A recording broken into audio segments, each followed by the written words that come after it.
martes 7 de noviembre del año 2023, damos inicio a la charla número 42. Antes de empezar, con novedades muy importantes para mí del anquisolado viejo Imperio Británico, les voy a comentar que por razones de la altura del año que estamos transitando, vamos a partir de hoy a dar 2 charlas por mes, martes y jueves. Hoy empezamos, digamos, la primera de esta secuencia. ¿Por qué? Porque tengo que contar cómo el general San Martín se preparó para cruzar los Andes, cómo efectuó esa verdadera proeza, la victoria de Chacabuco, su breve actuación en Chile hasta la derrota de Cancha Rayada y la victoria de Maipú. Es todo muy importante, es algo que sí o sí hay que ver con detenimiento y no me gustaría terminar este año sin concluir como mínimo con la victoria de Maipú. Por eso en vez de una charla por mes vamos a tener 2. Y después, si funciona esta nueva metodología, quizá la apliquemos el año que viene también.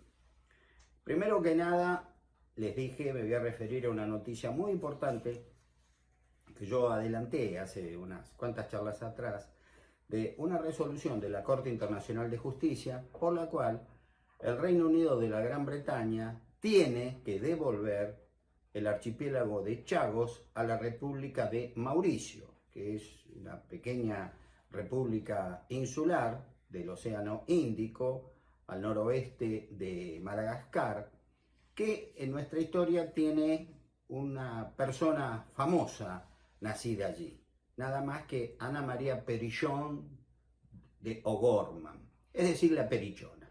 ¿Se acuerdan? La amante de Santiago de Liniers, la red del espionaje británico, de la red fundada por el coronel James Florence Burke. Ella nació hasta ese entonces en una posición francesa, las islas de Mauricio, que a partir de 1814, luego de la derrota de Napoleón, pasaron al poder de los británicos. En 1965, la Gran Bretaña le dio la independencia a la llamada República de Mauricio, como ya lo expliqué, pero se quedó con un pedacito bastante importante, con el cual se montaron bases militares, especialmente un gran aeropuerto, compartido con los Estados Unidos de América. La República de Mauricio durante años ha venido sosteniendo que fue amputado su territorio en forma artera por los británicos, lo cual es cierto. Y bueno, ante reclamos hechos en las Naciones Unidas, el caso fue pasado a la Corte Internacional de Justicia y este año, por suerte, le dieron la razón. Y entre el año pasado y la cosa verdaderamente a los británicos se les puso bastante fea. Bueno, ¿qué ha sucedido? Que, lo voy a leer, el 27 de octubre de este año, viendo que tienen que entregar el archipiélago de Chagos, que es ese pedacito mutilado de la República de Mauricio, los británicos advirtieron que la cosa les viene muy muy mal. El payasesco ex primer ministro Boris Johnson, ¿se acuerdan ese que tenía todo el pelo rubio, batido? Bueno, un payaso verdaderamente, el que cuando se despidió, porque entre otras cosas que hizo ese muchachito, fue, mientras estaba la pandemia del COVID-19, mientras todos los británicos estaban encerrados, él en la sede del gobierno, en la residencia oficial del gobierno,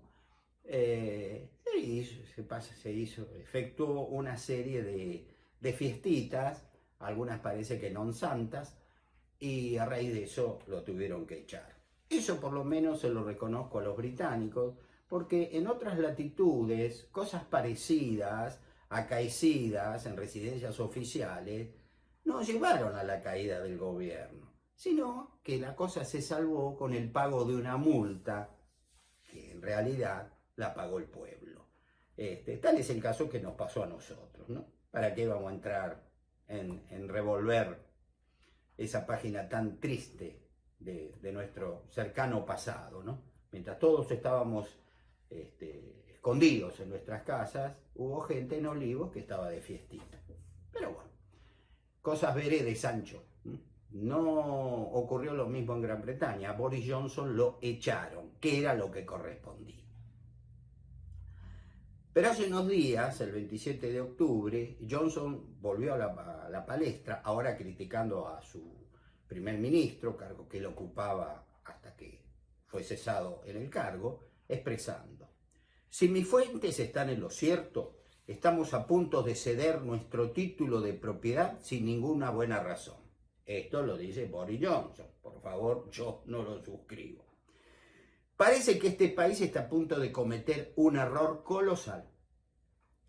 Al igual que los chinos que están construyendo pistas de aterrizaje sobre cada arrecife o atolón que pueden encontrar, lugares que nunca fueron posesiones chinas, aclaro, nosotros estamos tirando la esponja. Una expresión esta que se dice en el boxeo, que en el rincón de un boxeador, cuando está cobrando una verdadera paliza, se tira la esponja con la que se le limpia el rostro después de cada round, o la toalla, es decir, no peleamos más.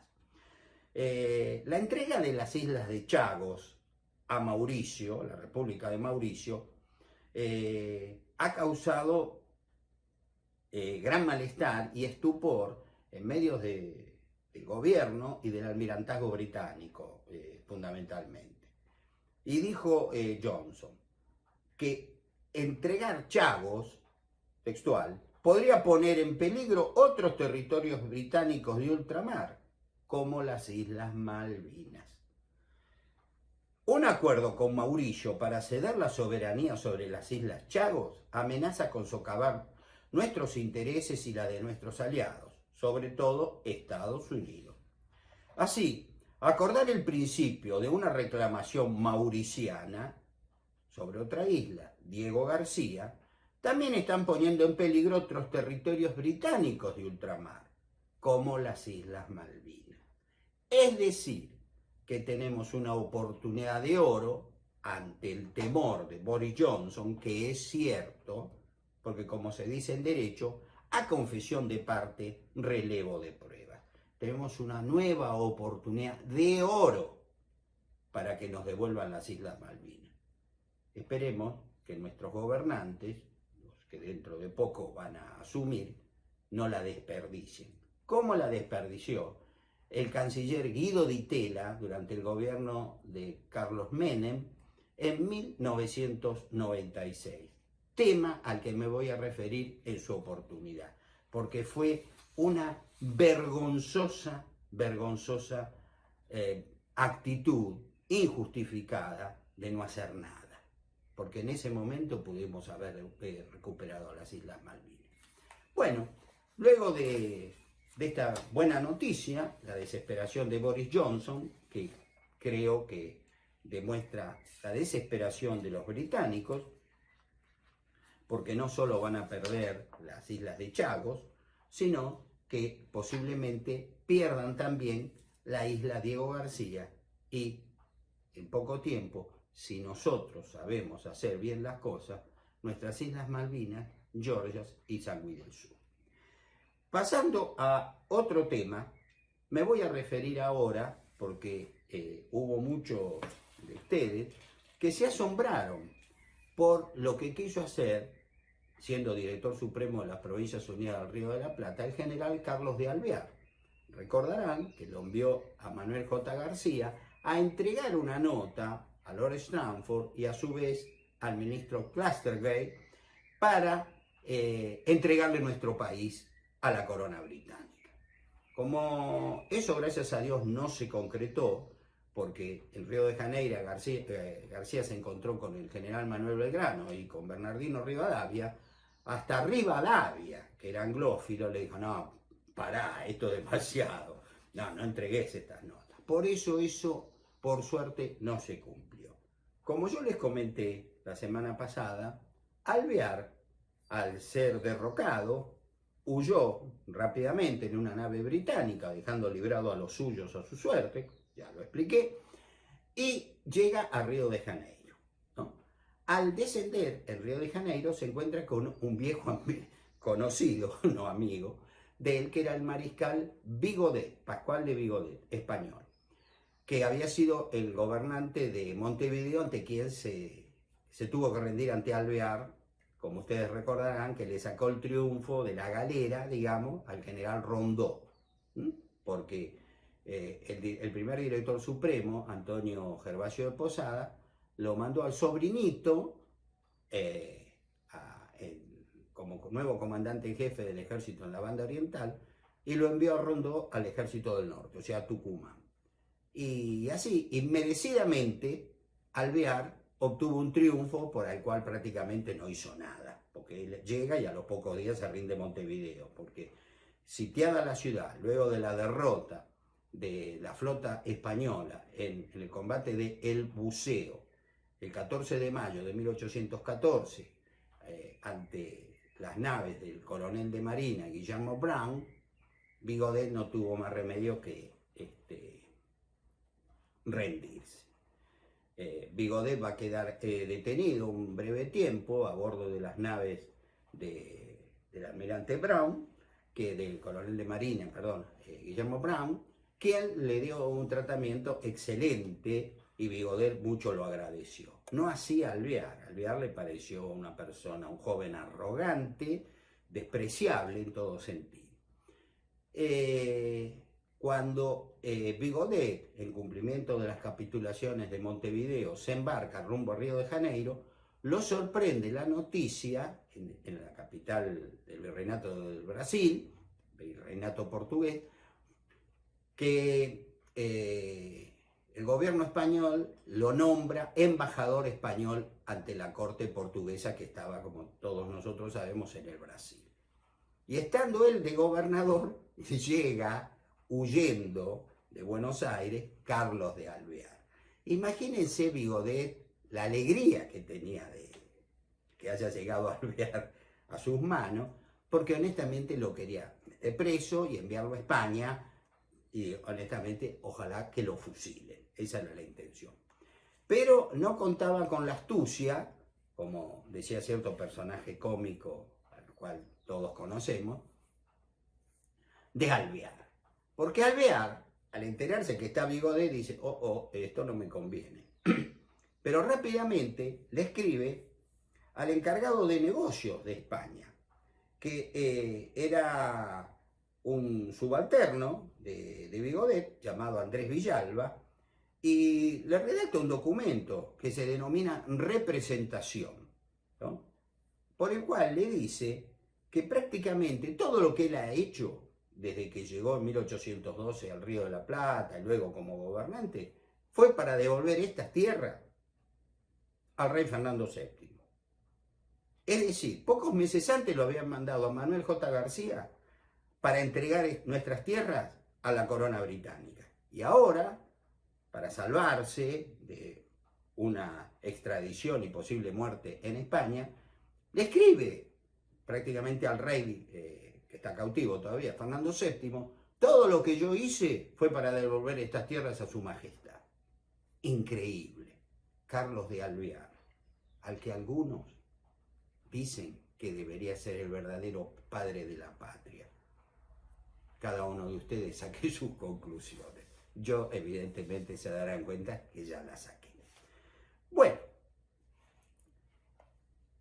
antes de referirme a lo que hizo el general San Martín, coronel mayor, los voy a volver locos porque así es nuestra historia. Hablemos ya de general San Martín, que de Tucumán pasa a Córdoba porque está enfermo, y de Córdoba logra el nombramiento para pasar como gobernador intendente a Cuyo.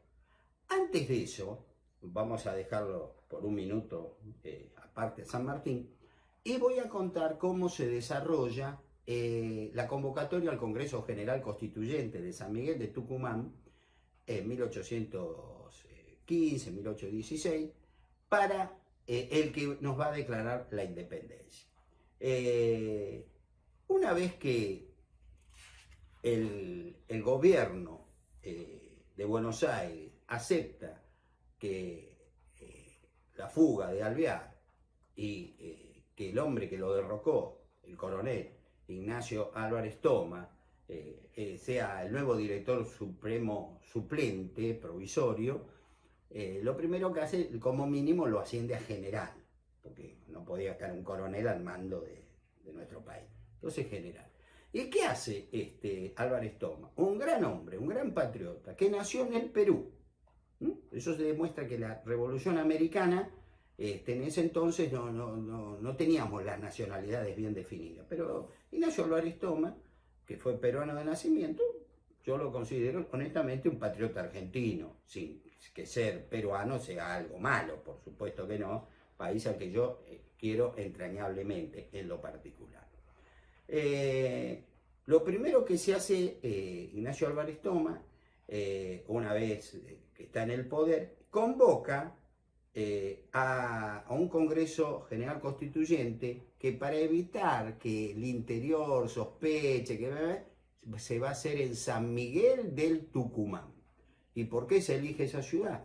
Porque esa ciudad, el pueblo tucumano, como ya lo he dicho en varias oportunidades, salvó a la patria colaborando en forma denodada con el general Manuel Belgrano y permitiéndole, el 24 de septiembre de 1812, triunfar ante las tropas realistas, muy superiores, las del general Pío Tristán, en la célebre batalla de Tucumán, la batalla del pueblo, como se le ha dicho, en donde se peleó contra la naturaleza, contra las langostas, contra todo, y se triunfó. Entonces, como premio a Tucumán, al patriotismo de los tucumanos, dijeron, bueno, para que nadie piense mal, vamos a realizar ese congreso en San Miguel de Tucumán, y así se enviaron diversas, desde Buenos Aires, diversas circulares para que se procediera a elegir a los diputados que se iban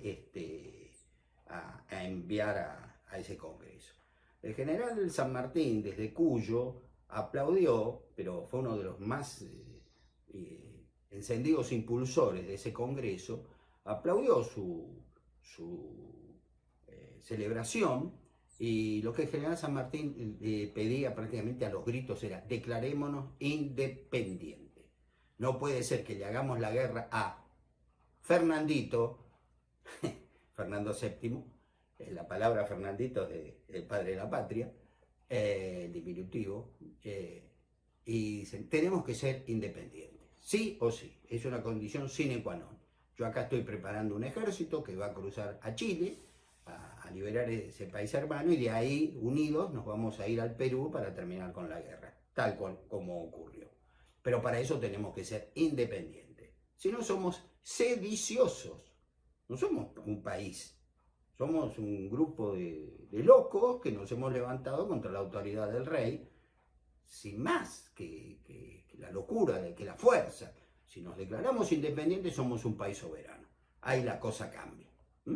Bueno, fueron llegando a Tucumán todos los diputados, y como yo ya lo expliqué, el general San Martín se movió en forma muy inteligente y logró que la provincia de Cuyo, de la cual era gobernador intendente, enviara 5 diputados a dicho congreso, y les voy a leer sus nombres. Por la intendencia de Mendoza, porque Cuyo era la intendencia de Mendoza, la de San Juan y la de San Luis. Estas 3 formaban la provincia de Cuyo. Son 3 provincias soberanas, ¿no? Autónomas, mejor dicho. Bueno, por Mendoza fueron Tomás Godoy Cruz, que tenía tan solo 25 años, y su colega, también abogado, Juan Agustín Maza. San Juan eligió a Fray Justo Santamaría de Oro y al doctor Francisco Narciso de la Prida. Y por último, San Luis eligió a Juan Martín de Pueyrredón, que la única relación que había tenido con ese territorio era que estuvo preso luego de la caída del primer triunvirato, como hemos visto, porque Pueyrredón nació en Buenos Aires. Sin embargo, por maniobras muy bien hechas, patrióticamente realizadas, Pueyrredón va a representar a San Luis de la Punta, a su nombre, al Congreso General Constituyente. San Martín va a tener en Godoy Cruz a, digamos, la persona que lo mantiene al tanto de cómo anda el Congreso.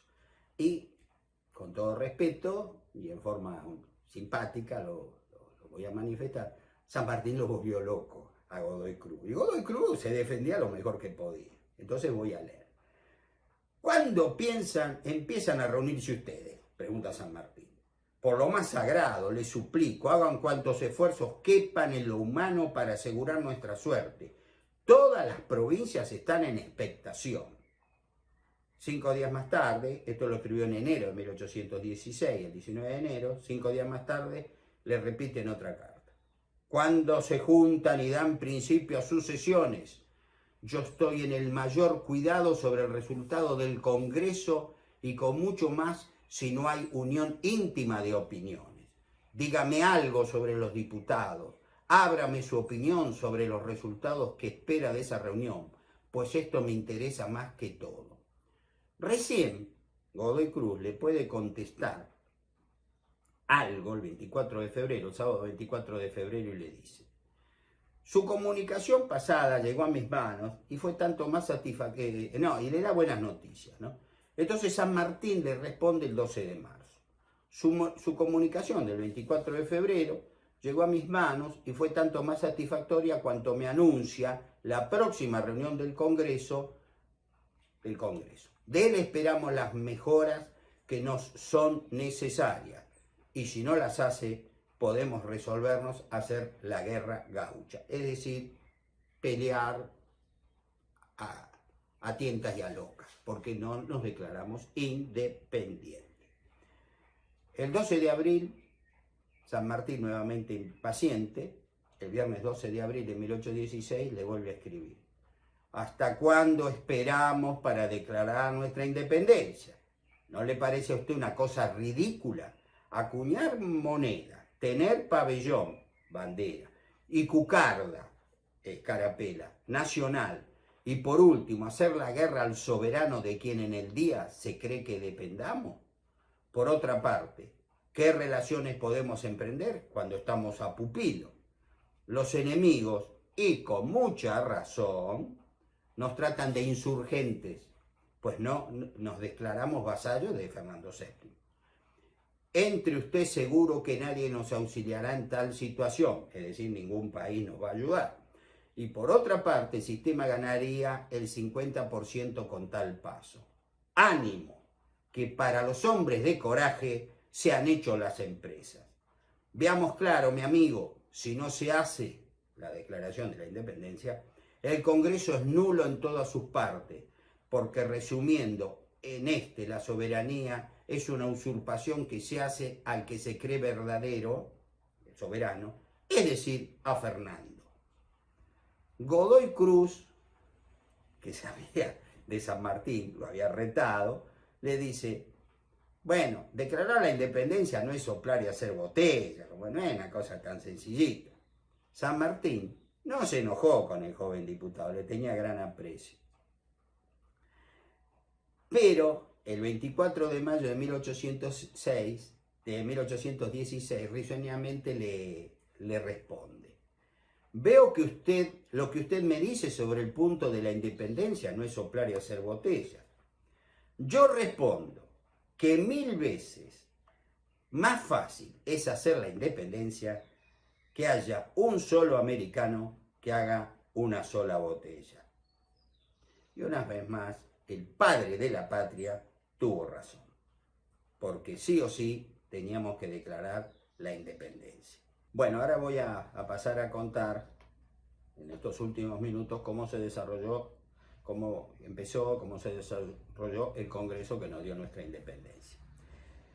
Al alba del domingo 24 de marzo de 1816, una salva de 21 cañonazos despertó a la población de San Miguel del Tucumán para decirles: señores, este día glorioso abre sus sesiones el Congreso General Constituyente que nos va a dar nuestra independencia. a las 9 de la mañana, los diputados, reunidos en la casa de la señora Francisca Bazán de Laguna, que era una casa que hoy conocemos como la Casa de Tucumán. Les pido a los amigos que me siguen que cuando vayan de visita a la hermosa provincia de Tucumán, no digan la casita de Tucumán, porque si hay algo que les molesta sobremanera, y con justa razón a los tucumanos, es que le digamos la casita de Tucumán. Es la casa de Tucumán, la casa de nuestra independencia, que verdaderamente la he visitado, he tenido el gusto, el placer de conocerla, con un querido amigo José Pepe Olivieri y su señora Graciela, hace años, que verdaderamente, no tengo ninguna vergüenza en decirlo, me emocioné como un chico. Ahí nació, digamos, ahí se declaró la independencia nacional. Bueno, las sesiones fueron muy extensas. Yo en la obra detallo el nombre de cada diputado, su procedencia y qué sé yo. No lo voy a hacer aquí por razones de tiempo, pero sí voy a decir que se trabajó con mucho patriotismo. Pocos días antes de ser declarada nuestra independencia, llega el general Manuel Belgrano, que había tenido la oportunidad de viajar a Europa junto con Bernardino Rivadavia como una especie de agentes diplomáticos, pues, como no éramos un país soberano, no nos reconocía nadie. ¿En qué carácter nos iban a reconocer? Pero bueno, más o menos entre las sombras, con mucha habilidad, se anduvieron moviendo por allá, cosa que también explico, pero que no la voy a contar porque si no esto no termina nunca. ¿No? Y Belgrano les dice que la revolución ya no goza de mucha simpatía en Europa por nuestras idas y vueltas, qué sé yo, que evidentemente quizá lo mejor, sí o sí tenemos que declararnos independientes, y que a él le parecía lo mejor nombrar un monarca, un descendiente de los incas, ¿no? Esto causa conmoción en el Congreso de Tucumán, y el diputado porteño Tomás Manuel de Anchorena, un hombre de una inmensa fortuna, perdón, eso que están escuchando es un zorzal colorado que vive en el fondo de casa, así que gocen su hermosa música, su hermoso canto.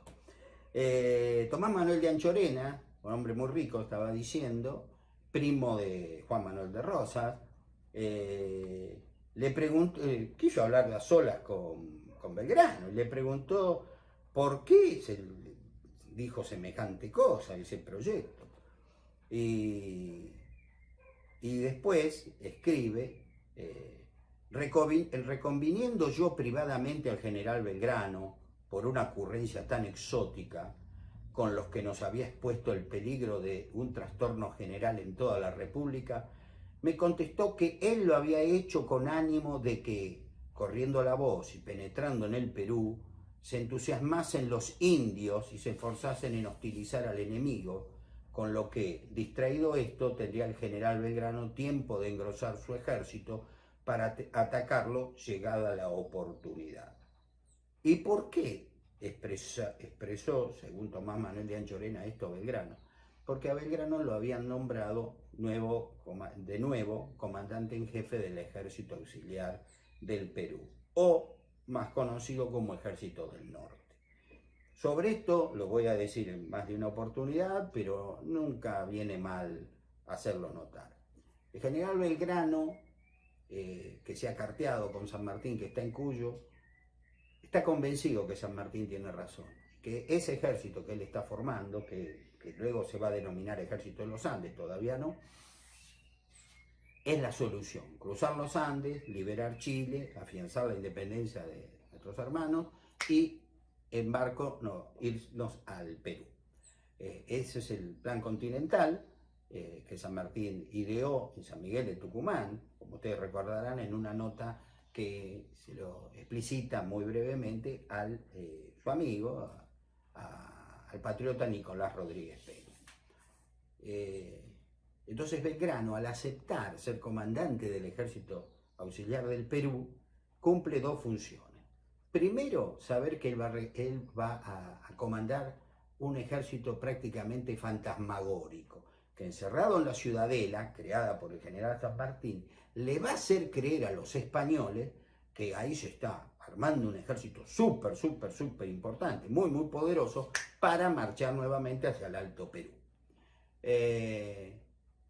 Pero en realidad todo va a ir al poco tiempo, ya está fluyendo mucho material, pero luego de la declaración de la independencia, San Martín y Pueyrredón, el nuevo director supremo, nombrado a instancias del padre de la patria, Pueyrredón respalda el plan de San Martín, y así es que en 6 meses todo lo que teníamos iba a Cuyo. ¿Y a Tucumán qué iba? Prácticamente nada. Ahí estaba el prestigio del general Manuel Belgrano.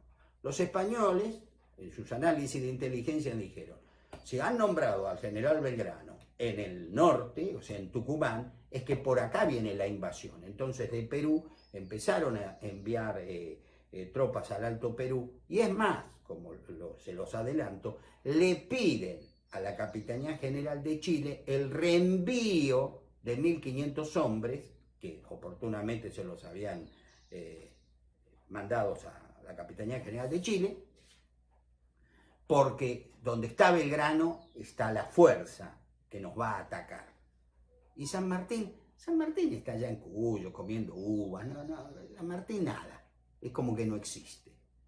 Ese sacrificio, el sacrificio de la gloria personal del general Manuel Belgrano, que representó un papel de nada, ahí estaba en Tucumán nada más, sin poder hacer nada, mientras la frontera del norte era salvaguardada con el sacrificio de los gloriosos gauchos comandados por el general Martín Miguel de Güemes, y desde Santa Cruz de la Sierra por las tropas, por las guerrillas también, comandadas por Juan Antonio Álvarez de Arenales, Ignacio Warnes, Juana Azurduy y su esposo Manuel Padilla. Esta es la composición que quiero que ustedes entiendan. El general Belgrano aceptó ser comandante de un ejército que prácticamente no tenía nada. Pero los españoles, sabiendo que Belgrano estaba ahí, el hombre que los venció en Tucumán y Salta, dijeron: por acá va a venir la invasión al Perú. Y en realidad la invasión al Perú iba a venir desde Cuyo, cruzando los Andes, al mando, como todos sabemos, del general José de San Martín. El lunes 1 de julio de 1816 fue designado, fíjense cómo magistralmente todos los cuyanos se van acomodando, ¿no? Los hombres que envió al Congreso el general San Martín, el diputado de cuyano por San Juan, Francisco Narciso de la Prida, asume como presidente del Congreso, siendo el vice el salteño Mariano Boedo. Y de esta forma se acelera todo. Francisco Narciso de la Prida está bien imbuido de las ideas sanmartinianas, sí o sí la independencia, y entonces les voy a leer. En la benemérita y muy digna ciudad de San Miguel del Tucumán, a 9 días del mes de julio de 1816, terminada la sesión ordinaria, el Congreso de las Provincias Unidas continuó sus anteriores discusiones sobre el grande, augusto y sagrado objeto de la independencia de los pueblos que la forman. Era universal, constante y decidido el clamor del territorio entero por su emancipación solemne del poder despótico de los reyes de España. Los representantes, sin embargo, consagraron a tan arduo asunto toda la profundidad de sus talentos, la rectitud de sus intenciones e intereses, que demanda la sanción de la suerte suya, la de los pueblos representados y de la de toda la posteridad. A su término, preguntaron si querían que las provincias de la Unión fuesen una nación libre e independiente de los reyes de España y de su metrópoli. Aclamaron primero, llenos de santo ardor de la justicia, y a uno reiteraron sucesivamente su unánime voto por la independencia del país. El texto es muy largo, continúa, la firma de todo, pero sí les quiero aclarar que el 9 de julio nosotros nos declaramos independientes de los reyes de España y su metrópoli. A los pocos días se dijo que tendríamos que habernos declarado también independientes de toda otra soberanía extranjera, o sea, de todo otro poder extranjero, porque había sospechas que algunos querían coronar a Carlota Joaquina de Borbón, la princesa esta que estaba en Río de Janeiro, el carlotismo, ustedes se acordarán, en fin, había sospechas. Pero dijeron, no, el acta de la independencia dice así, no la podemos cambiar. Entonces, ¿cómo se solucionó esto?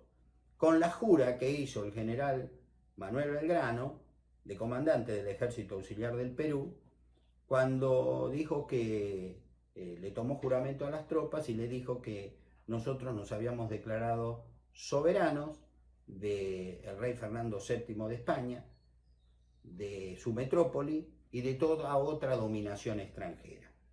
Esa es la verdad sobre la declaración de nuestra independencia. Ha habido películas, ha habido alguna que otra miniserie en que se falta la verdad, porque vuelvo a repetir, en el acta de declaración de la independencia solo se nombra a Fernando VII y su metrópoli, no a toda otra dominación extranjera. Y para dar por concluida la charla número 42, me voy a referir, por si alguno duda de lo que les acabo de decir, de mis dichos o de esta investigación, que siempre he fundado, todo lo que he dicho, siempre lo he respaldado con notas, con la verdad. No me mueve otra cosa que la verdad y el intento, por lo menos, de hacer una obra que colabore a la recuperación de nuestros archipiélagos del Atlántico del Sur. Una vez leí un célebre pensamiento del gran poeta francés Charles Baudelaire, que aclara este punto. Las cosas son de una manera, son veraces, no hay otra, no hay una analogía, no hay un podría ser. Porque si usara ese método, yo no sería quien soy. No me permitiría llevar adelante esta charla. Porque si decimos las cosas en forma dudosa, no hacemos más que, como decía Baudelaire, hacer esto. El mejor truco del diablo es hacernos creer que no existe. Y el diablo, señores, existe. Tengan ustedes muy buenas tardes. Será hasta la próxima.